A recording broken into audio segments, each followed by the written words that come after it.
সেনা কর্মকর্তা যারা শহীদ হয়েছেন, আমি তাদের প্রতি শ্রদ্ধা নিবেদন করছি। এটা 21শে মার্চ সকল ভাষা শহীদদের আমি শ্রদ্ধা নিবেদন করছি। রক্তাক্ত জুলাই, এই জুলাই অভ্যুত্থানে আমাদের সন্তানরা, আমাদের ভাইয়েরা যারা নির্বিচারে যারা প্রাণ দিয়েছেন, যাদের প্রাণের বিনিময়ে আমরা দ্বিতীয় স্বাধীনতা পেয়েছি, তাদেরকে এই 31 দফা আসলে কেন এত গুরুত্ব? 31 দফায় আমরা আজকাল প্রিন্ট মিডিয়া, ইলেকট্রনিক্স মিডিয়া খুললেই আমরা সংস্কারের কথা শুনতে পাই। রাষ্ট্র সংস্কার, এই রাষ্ট্র সংস্কারের কথা সর্বপ্রথম বাংলাদেশে বলেছিলেন বিএনপির ভারপ্রাপ্ত চেয়ারম্যান জনাব তারেক রহমান 2022 সালে। জনাব তারেক রহমান তখন বলেছিলেন যে এই রাষ্ট্র সংস্কার কতটা প্রয়োজন।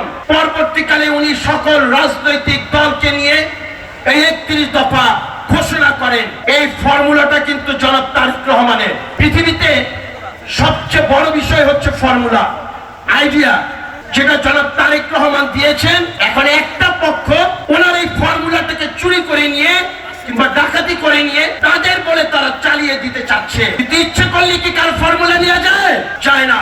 এখন কথা হচ্ছে কি আছে এই 31 দফায়, কেন এত গুরুত্ব? কিছু আছে। আমরা এই গত 18.5 বছর মঈনুদ্দিন ফখরুদ্দিন সহ আমরা কেউ ভোট প্রদান করতে পারিনি। পেরেছি? পারি নাই।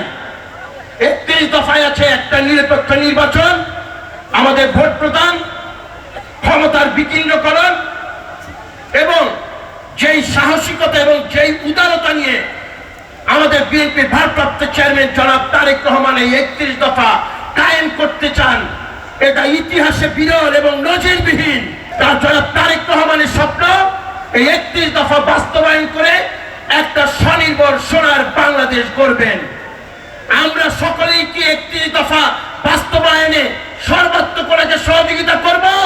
আমাদের 31 দফা সর্বপ্রথম আমরা আমাদের ঘরের, আমাদের স্ত্রী, সন্তান, মা, বোন, বন্ধু, তাদের কাছে আমরা 31 দফা বলবো।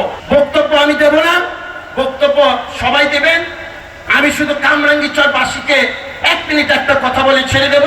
আমি গত কিছুদিন এই কামরাঙ্গীরচরে আসার পর আমি দেখেছি এই জায়গা থেকে পল্টন পর্যন্ত, ঢাকা পর্যন্ত আপনাদের যাতায়াত করাটা কতটা কষ্টসাধ্য ছিল।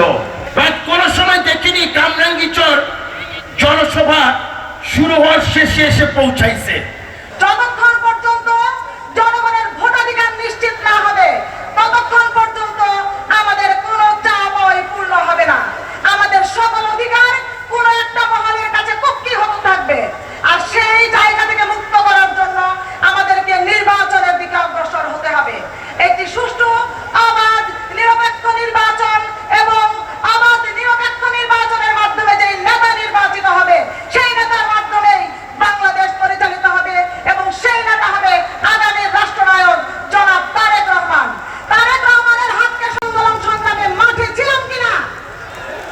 আগামী তো এই 31 দফাকে বাস্তবায়ন করে জনগণের মধ্যে পৌঁছে দিয়ে জনগণের মন জয় করে তাদের ভোটাধিকারের মাধ্যমে আগামী সরকার নির্বাচিত হবে এবং সেটি বিএনপি সরকার নির্বাচিত হবে।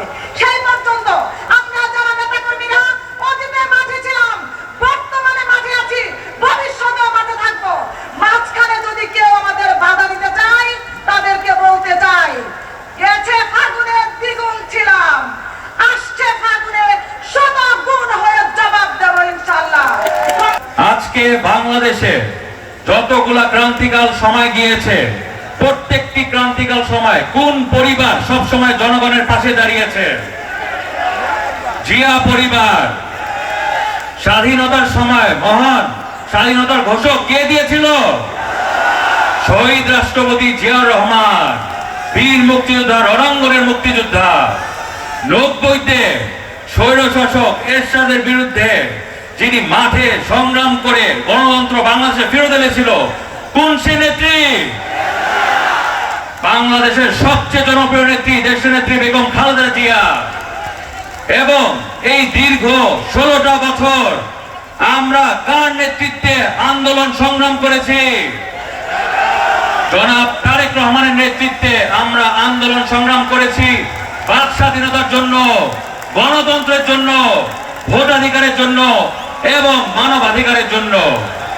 এই দীর্ঘ 16 বছরে আমাদের নেতা জনাব ইলিয়াস আলীকে গুম করেছে, আমাদের নেতা জনাব চৌধুরী আলমকে গুম করেছে, ছাত্র নেতা সুমনকে গুম করেছে, এইভাবে আমাদের দলের অসংখ্য নেতাকর্মীকে গুম করেছে এবং আমাদের দলের অসংখ্য নেতাকর্মী খুন হয়েছে। তাদের সবার প্রতি আমি শ্রদ্ধা জানাচ্ছি এবং তাদের আত্মার মাগফিরাত কামনা করছি।